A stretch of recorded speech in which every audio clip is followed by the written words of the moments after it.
The year I turned 13, our family of 5 celebrated Thanksgiving in the same way we had for years. I recall little details of the evening vividly. Just as we were about to begin dinner, it happened. There was a banging sound coming from the door. We all froze as we heard the same noise from far away. We quickly turned to my father, who just sighed and went to answer it. As he opened the door, I saw a waist-high silhouette, still mostly engulfed by the darkness outside. We were all on pins and needles, until he stepped into the light beam spilling in from the hall. He was a young man, maybe mid-20s, wearing an oversized sweater, stained sweatpants, and no shoes. His skin was streaked with dirt, and his forehead was also smudged with dirt as well.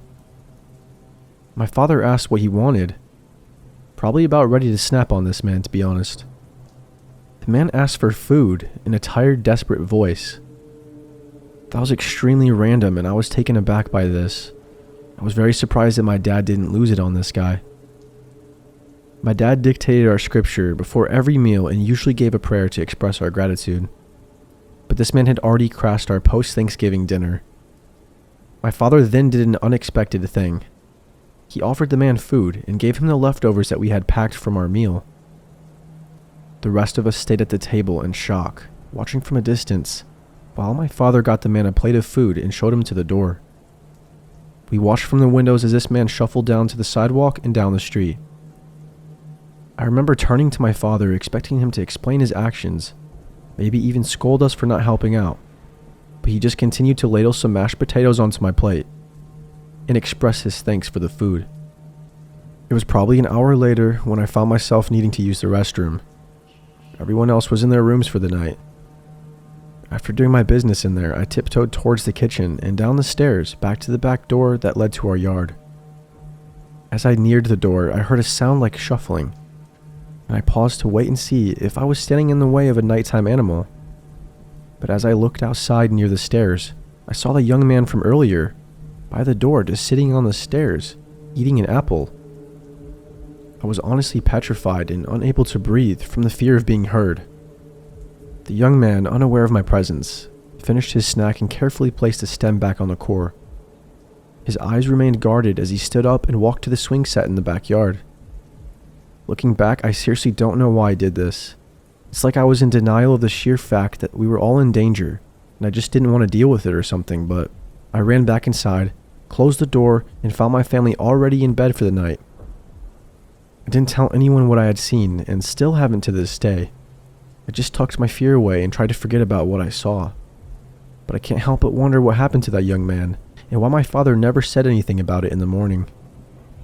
I never saw him again after this. I don't know what the hell he was doing.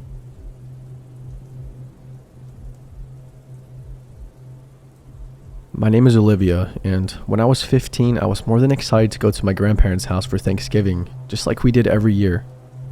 I only saw them twice a year most years, and Thanksgiving was always one of those times. Grandma makes the best food, and it's amazing being around the family.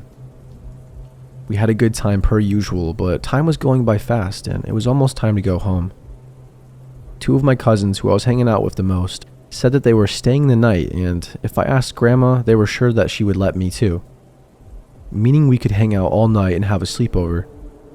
Of course I jumped to that idea, and I was delighted when Grandma said I could also sleep over. She said that she would take me home in the morning.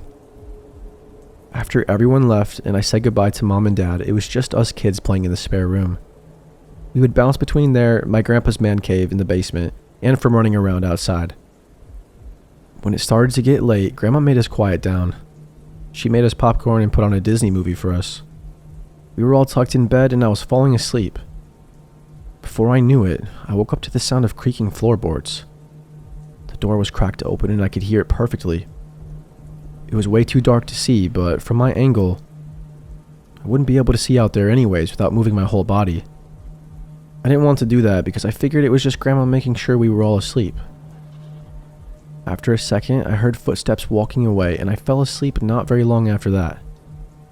I'm a light sleeper, so it wasn't a surprise when I awoke a second time when I heard those creaking floorboards and footsteps again. This time, after realizing they sounded a bit closer, I felt like I had no choice other than to look up to see who it was. I looked up and saw a man. It didn't look like my grandpa. I only moved my head up not so much as my whole body, so whoever it was probably didn't know I could see them. It was that dark. My heart was beating so fast and I felt like I couldn't even move, despite every bone in my body telling me that I should. It hit me like a truck when I realized it was my uncle. I remembered that he lived here years ago, but he didn't attend the Thanksgiving dinner and I hadn't seen him in a long time. He was bald and a very rough-looking man, maybe just above average height and pretty stocky. He had been in and out of prison before trying to turn his life around and get straightened up. Growing up, I didn't see anything wrong with him, but I remembered my father always telling me to stay away from him and to not talk to him, unless he talks to me, and to keep it very short with him if I do. I never knew why, I only knew to listen to my dad. But now I know why. He started walking closer to me, and it was at this moment I swallowed my fear and waited. He was now standing directly next to me, looking down on me. I opened my eyes fully and he put his finger up to my mouth because he didn't want me to make any noises that might wake anyone else up. That's when he started brushing my hair with his fingers and caressing my face.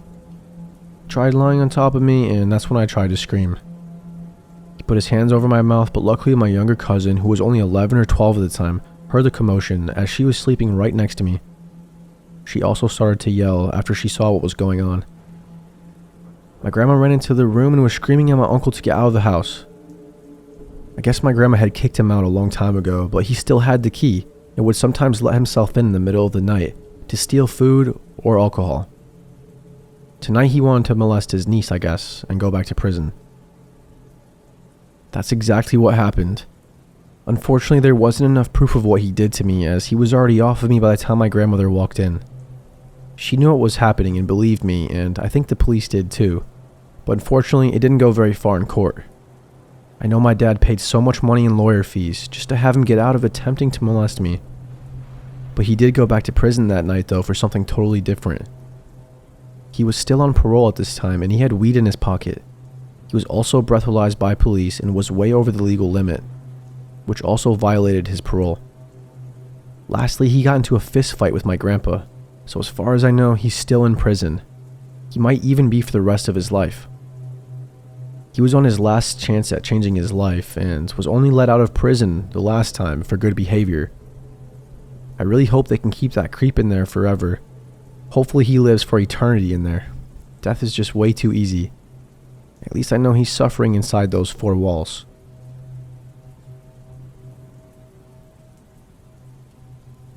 I was heading home from my mother's house on Thanksgiving with my two young children in the back seat. We had enjoyed a wonderful meal and the kids had played with their cousins until they were too tired to move. Now we were on the road heading home. The kids were fast asleep and I was feeling a sense of peace and contentment. But then I noticed a car behind us. At first, I thought nothing of it at all. There were other cars on the road and I figured this one was just going in the same direction. But as I continued on my way, I noticed the car seemed to be following us. I could see it in my rear view mirror, and it was keeping a steady pace behind us. Suddenly, I felt a wave of fear wash over me. The car was still following us after 4 turns, and it seemed to be getting closer. I started driving faster, but no matter how fast I drove, the car stayed with us. I could feel my heart racing as I drove faster and faster, trying to shake the car off my tail. I had to get away. Finally, I made a sharp turn onto the side road, hoping to lose the car. But instead of losing it, I felt the car speed up behind me and it started gaining on us. I had no choice but to keep driving, hoping to lose it somehow. Then without warning, the car swerved out of nowhere and tried to run us off the road. I screamed as I tried to swerve out of the way, but it was too late. In an instant, our car swerved off of the road into a ditch. My first thought was of my children in the back seat. Thankfully they were okay, but I had hit my head on the steering wheel and I was feeling a bit disoriented. I looked up to see the car that had been following us stopped on the side of the road right next to us. A man was getting out of the car and walking towards us. I was frozen with fear as I watched him approach us. He started banging on the windows of our car, trying to get in. Somehow when we crashed, I took the car keys out of my car to try to start the car again, and somehow I dropped them. I thought he was going to try to kidnap us or something. 5 minutes felt like an eternity as he continued to bang on the car, threatening us. Just when I thought all hope was lost, a second car pulled up next to the man, and a random stranger got out and shouted at the man to leave us alone. The creep hesitated for a moment, then ran back to his car and drove away.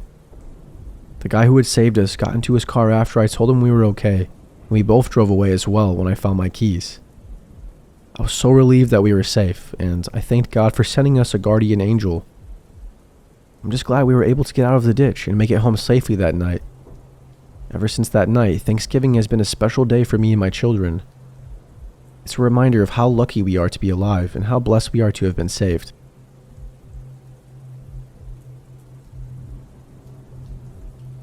I remember that Thanksgiving vividly. The day started like any other holiday. The smell of my mother's turkey was filling the air and laughter echoing through the rooms. But as the evening crept in, the atmosphere completely shifted. My parents had to attend an emergency gathering, leaving me home alone. I wasn't very fond of being by myself, especially not on a holiday night. Still, they assured me that they would return soon, so I settled in, trying to distract myself with TV. As the clock ticked past 9 p.m., I heard a sound, a faint scraping against the back door. I dismissed it at first, attributing it to the wind or some stray animal. But when it persisted, I knew something was wrong and my heart started to race. I had this feeling that someone was trying to get in. I hesitated to investigate, with fear eating at my chest, but I had to ensure the house was secure. I slowly walked over to the kitchen, and I grabbed a knife, and I made my way to the back door with my heart pounding dangerously fast. Peeking through the curtains, I saw a shadowy figure, fumbling with the lock. Panic surged through me, and I didn't know what to do. Should I confront them? Call the police? Call my parents? I reached for my phone, shaking as I dialed 911. They assured me that help was on the way, but advised me to stay put and hide if necessary. Of course I obeyed, and I retreated to my room, locking the door behind me. Those minutes felt like hours as I sat there, with every creak of the house sending me to a downward spiral. I longed for the comfort of my parents' presence, the reassuring voices, but there was only silence interrupted by occasional noises downstairs. I heard drawers being pulled and things being rummaged through. The intruder was moving around and taking things and stealing from our home. Fear constricted my throat as I tried to stay as quiet as possible, hiding in the closet, clutching the phone tightly. The sound of footsteps approached my room. My heart threatened to burst out of my chest at this point. They were getting closer to me. I held my breath, and I was praying they wouldn't find me. The door creaked open, and I was bracing for the worst. I heard them shuffling around, their presence looming in the room. The seconds stretched, feeling like an eternity, but then, inexplicably, they moved away. I couldn't understand why. Was it luck, or did they simply not bother to thoroughly search? The sounds downstairs eventually ceased, and it was really quiet again. The only noise was my own rapid breathing. I stayed hidden, not daring to leave until I heard the faint wail of sirens in the distance. Relief flooded through me as the police arrived. I cautiously stepped out, greeted by flashing lights and concerned faces. They checked the house, confirming the intruder had left. My parents arrived shortly after, shaken but grateful I was unharmed. The officers took statements and searched for clues, but the intruder had vanished without a trace.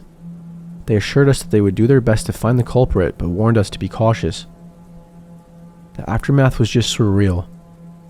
In the weeks that followed, I struggled with fear, constantly checking locks and jumping at every noise. The knowledge that someone had been so close, almost discovering me in that closet, still haunts me when I'm alone at night. Thanksgiving really never feels the same, and it became a reminder of that terrifying night for me. And even though time passed, the memory remained embodied and left a scar on me that will definitely be extremely hard to forget. I honestly thought I was going to die that night.